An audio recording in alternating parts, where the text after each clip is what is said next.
पूर्व जन्म के किस श्राप के कारण देवकी को कारावास का दुख भोगना पड़ा था।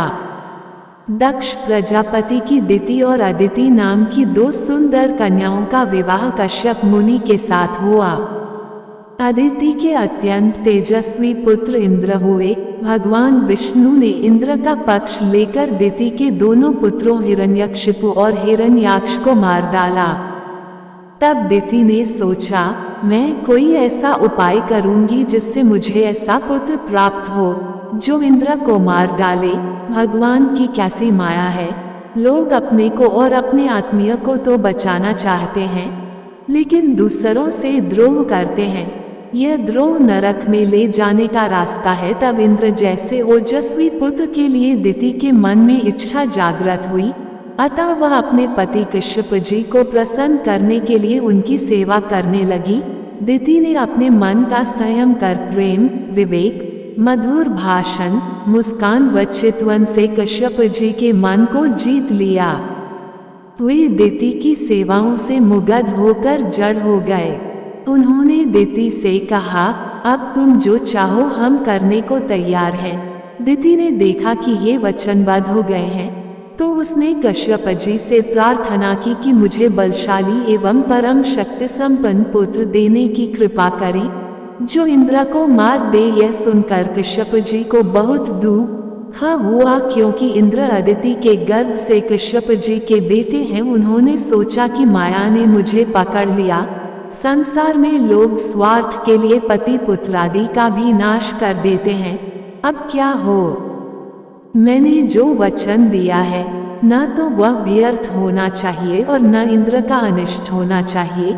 इस प्रकार सोच विचार करके कश्यप मुनि ने दिति को 1 वर्ष का पुंसवन व्रत धारण करने के लिए कहा। कश्यप जी ने कहा कि यदि तुम 1 वर्ष तक व्रत का पालन करोगी तो तुम्हारे जो बेटा होगा वह इंद्र को मारने वाला होगा, लेकिन यदि व्रत में कोई त्रुटि हो जाएगी तो वह इंद्र का मित्र हो जाएगा। कश्यप मुनि ने व्रत के लिए दिति को इन नियमों का पालन करने के लिए कहा।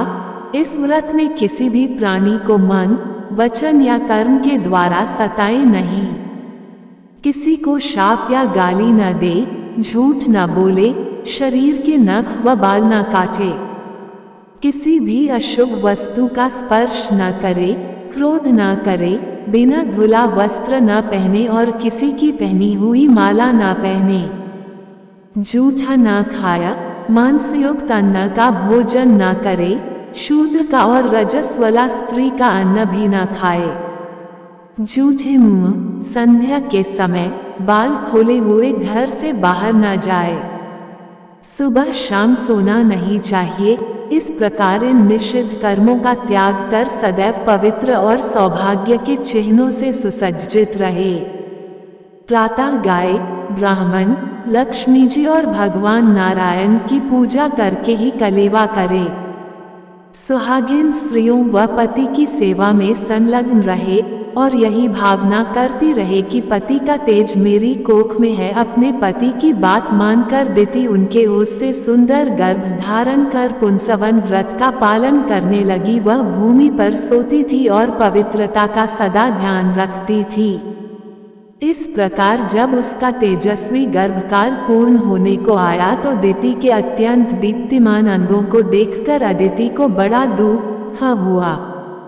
उसने अपने मन में सोचा कि यदि दिति के गर्भ से इंद्र के समान महाबली पुत्र उत्पन्न होगा तो निश्चय ही मेरा पुत्र निस्तेज हो जाएगा। इस प्रकार चिंताग्रस्त अदिति ने अपने पुत्र इंद्र से कहा, इस समय दिति के गर्भ में तुम्हारा शत्रु पल रहा है, अतः ऐसा कोई प्रयत्न करो कि गर्भस्थ शिशु नष्ट हो जाए। दिति का वह गर्भ मेरे हृदय में लोहे की कील के समान चुभ रहा है, अतः जिस किसी भी उपाय से तुम उसे नष्ट कर दो।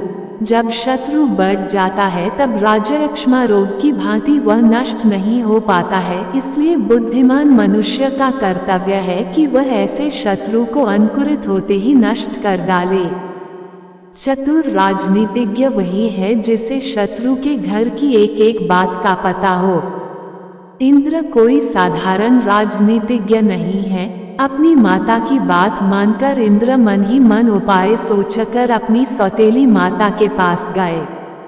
उस पापा बुद्धि इंद्र ने ऊपर से मधुर किंतु भीतर से विषभरी वाणी में विनम्रतापूर्वक दिति से कहा, हे माता, व्रत के कारण आप अत्यंत दुर्बल हो गई हैं, अतः मैं आपकी सेवा करने के लिए आया हूँ।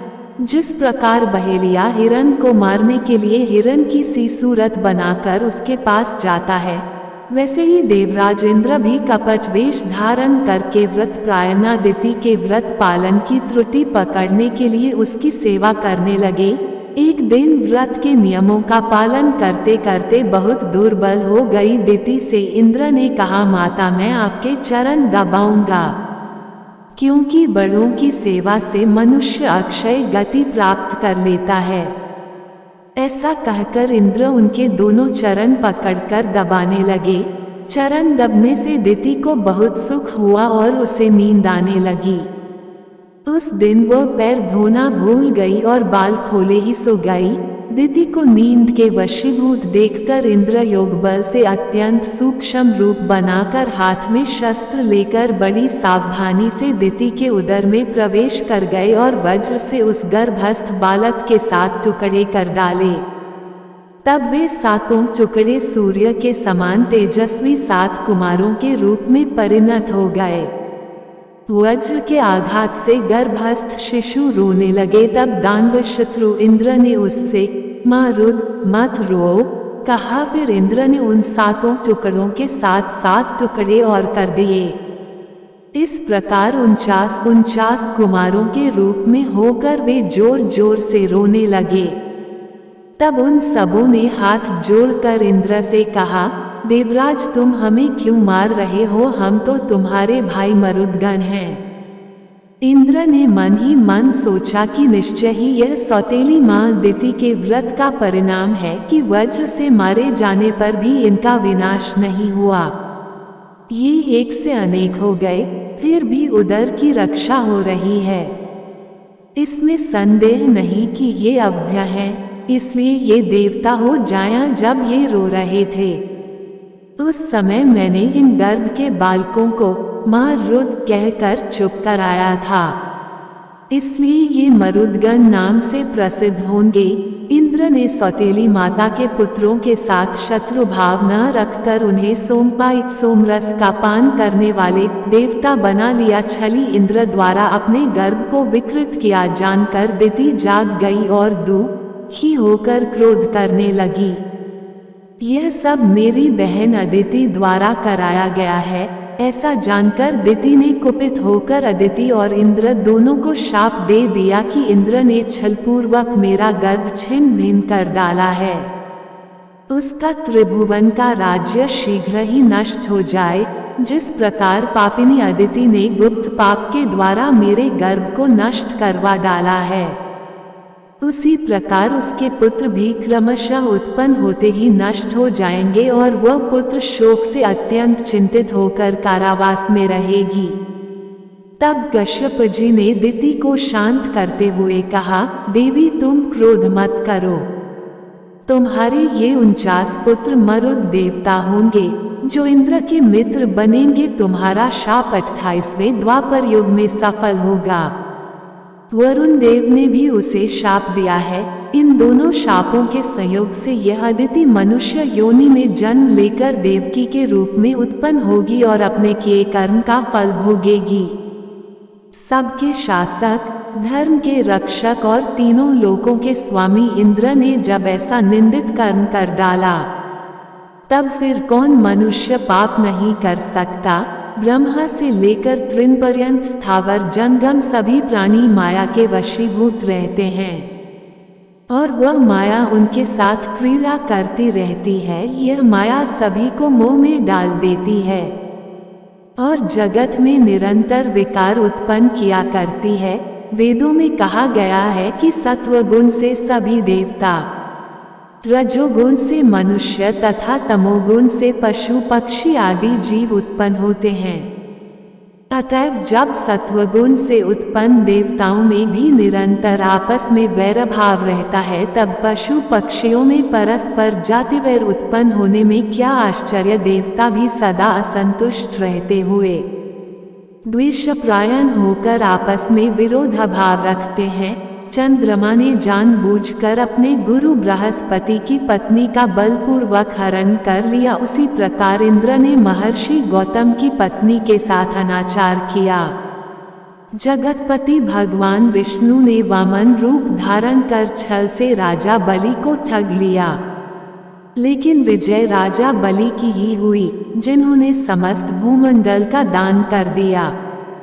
भगवान विष्णु जो त्रिविक्रम कहलाते थे, छलने के लिए वामन बौना बने और उन्हें राजा बलि का द्वारपाल बनना पड़ा। ब्रह्मा जी वेदकर्ता और जगत की सृष्टि करने वाले हैं, किंतु वे भी सरस्वती को देखकर विकल हो गए। जब शिवजी की भार्या पत्नी सती दक्षयज्ञ में जलकर भस्म हो गईं, तब लोगों का दुख दूर करने वाले शिवजी शोक संतप्त हो गए और कामाग्नि से जलते हुए यमुना नदी में कूद पड़े। तब उनके ताप के कारण यमुना जी का जल श्यामवर्ण का हो गया। शिवजी भृगु ऋषि के वन में जाकर दिगंबर होकर विहार करने लगे। तब शांति प्राप्त करने के लिए उन्होंने दानवों के द्वारा निर्मित बावली का जल पिया। अपने कर्म के प्रभाव से ही रुद्र को मुंडों की माला धारण करनी पड़ती है। इंद्र को बैल बनकर पृथ्वी पर सूर्यवंशी राजा ककुत्स्था का वाहन बनना पड़ा। भगवान श्री राम भी काम से व्याकुल होकर सीता के वियोग में जोर जोर से रोते हुए वृक्षों से पूछते फिरते थे कि सीता कहाँ चली गई। हे खगमृग, हे मधुकर श्रेणी, तुम देखी सीता मृगननी, काम क्रोध अमर्ष शोक वैर प्रेम सुख दुख भय दीनता सरलता पाप पुण्य वचन मारण पोषण चलन ताप लोभ दंभ मोह कपट और चिंता आदि के भाव मनुष्य जन्म में विद्यमान रहते हैं। वे भगवान विष्णु भी शाश्वत सुख का त्याग करके इन भावों से ग्रस्त मानव का जन्म परशुराम राम कृष्ण बार बार लेते हैं। इस प्रकार इस संसार में सभी प्राणी विधि के नियमों में बंधकर सदा सुख तथा दुख से युक्त रहते हैं। जगत की सृष्टि करने में समर्थ उन भगवान श्री कृष्ण ने माता देवकी के गर्भ में रहते हुए ही अपने माता पिता को बंधन से मुक्त क्यों नहीं कर दिया। यह संपूर्ण चराचर जगत योगमाया के अधीन रहता है। ब्रह्मा से लेकर स्थावर जंगम सभी प्राणी सत्व रज तम इन गुणों के द्वारा उन्हीं में गुंथा हुआ है। इस प्रकार योग माया की बड़ी महिमा है। ब्रह्मा रुद्र इंद्र वरुण यम कुबेर अग्नि सूर्य चंद्र आदि देवता ऋषि मुनि ये सब बाजीगर के अधीन कठपुतली की भांति सदा योग माया के अधीन रहते हैं। भगवान के सभी अवतार रस्सी से बंधे हुए के समान भगवती से ही नियंत्रित रहते हैं। भगवान विष्णु भी कभी वैकुंठ में और कभी क्षीरसागर में आनंद लेते हैं। कभी अत्यधिक बलशाली दानवों के साथ युद्ध करते हैं, कभी योग निद्रा के वशीभूत होकर शयन करते हैं, कभी मल मूत्र तथा स्नायु से भरे गर्भ में वास से होने वाले दुख भोगने को विवश हो जाते हैं। इस प्रकार सभी देवता कालपाश में आबद्ध रहते हैं। अतः मनुष्य हो या देवता, किए गए शुभ या अशुभ कर्मों का फल तो अवश्य ही भोगना पड़ता है। इसीलिए जगत की सृष्टि करने में समर्थ उन भगवान श्री कृष्ण ने माता देवकी के गर्भ में रहते हुए अपने माता पिता को बंधन से मुक्त नहीं किया। कर्मफल भोगने के बाद ही वसुदेव व देवकी को श्री कृष्ण ने कंस का वध कर कारागार से मुक्त किया और उनका कष्ट दूर किया।